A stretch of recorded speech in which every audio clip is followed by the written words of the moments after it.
do that with, even though they had 100,000 men for 20 years nonstop, it would take to build the pyramids. And also here that giants, because the Bible talks of giants, in the Bible, and a lot of people say that giants were slaves then, and they helped create the pyramid. Well, what do you believe?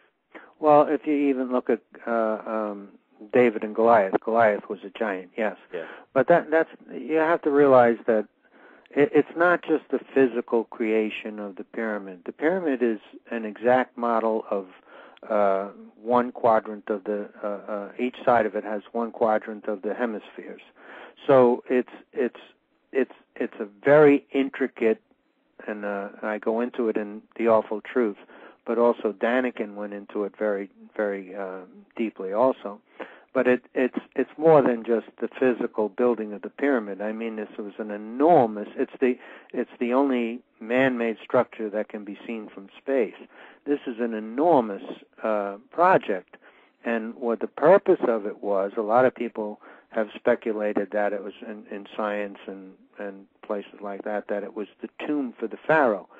Well, you know what I mean. It was so that he would hide his wealth and his sarcophagus in that pyramid. Well, you don't build the largest structure on earth to hide something and then pretty much say, don't look here. I mean, come on, this is ludicrous, Yes. So, no, it has to have another purpose, and the other purpose, near as I can tell, it's a fallout shelter.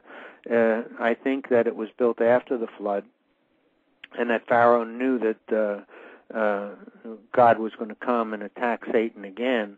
He had attacked the pagan gods in the flood, and he was going to attack them again. So he built this incredible structure which you couldn't knock down with an atomic bomb, and he built it in a way that he could go in there and survive any kind of catastrophe. And into the pyramid itself, he incorporated all the knowledge of the solar system, and that's been proven. It's in there.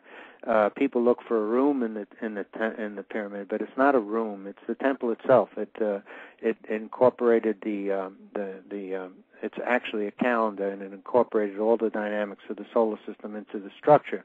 So no, this is not just about how difficult it would be to build. It's also about the vast knowledge. But if people want to know how they move these incredible stones, number one, if you look at the example of Jesus, and you have to remember that the satanic forces were only just below the powers of the Almighty God. And if you look at Jesus, he could walk on water. Well, to walk on water, you have to nullify the forces of gravity, otherwise it will pull you right down into the bottom of that lake. So if you can walk on water and nullify the forces of gravity, how difficult would it be to move 100,000-ton stone? How the size of the stone wouldn't matter. In fact, you'd seek out the largest stones to show your prowess, and you'd have no trouble moving them. You wouldn't need ropes, wedges, and rollers. You can levitate them. And there are many stories in the ancient cultures that say that they did levitate the stones. Okay, we have about 5 minutes left, and I gotta get this question in. I know you probably get this all the time because the date is coming. What do you believe will happen in 2012?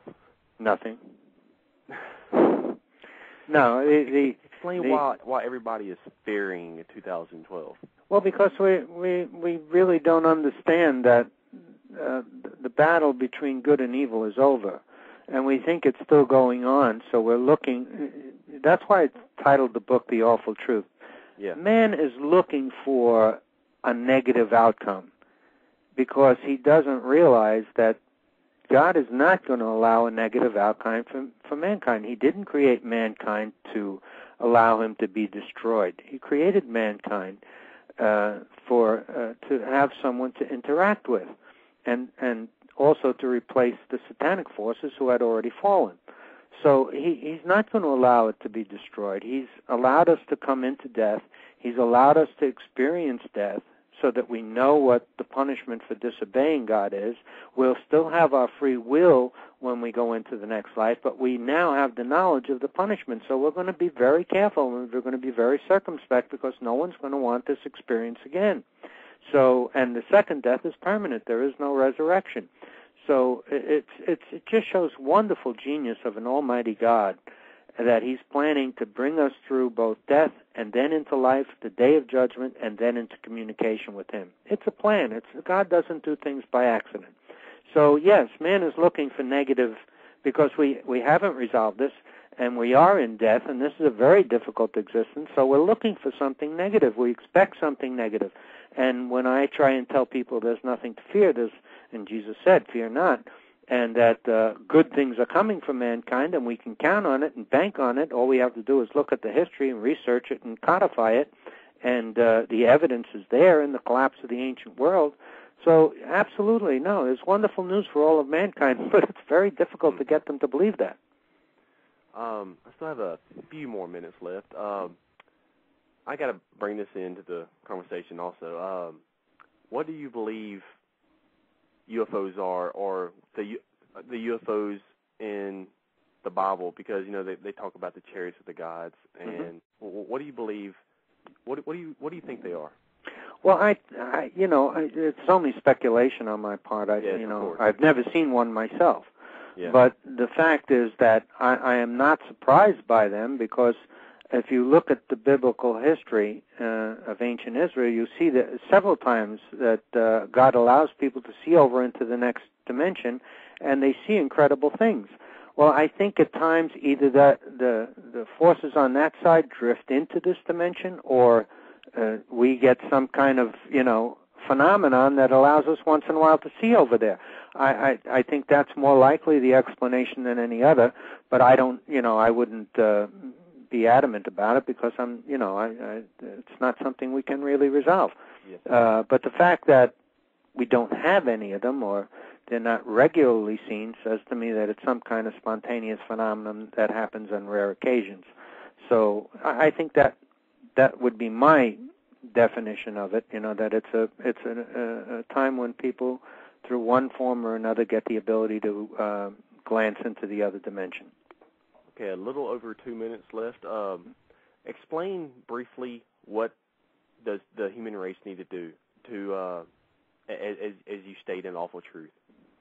Well, the critical thing is to get academia to face the fact that they did not solve the mystery of human existence, that we are not able to communicate with God, and so that makes religion a hoax, and nor are we evolving apes. There's no evidence to support either one of these things.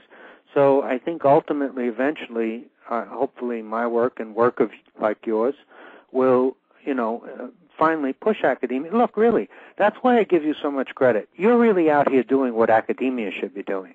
They should be seeking out new concepts and, testing them. That's what you're doing. That's really the job of academia. It's not my job to resolve this problem. It's academia's. So we must confront them and tell them, look, you failed to solve the mystery of human existence. It's time to resolve that question and solve it. Yes, sir.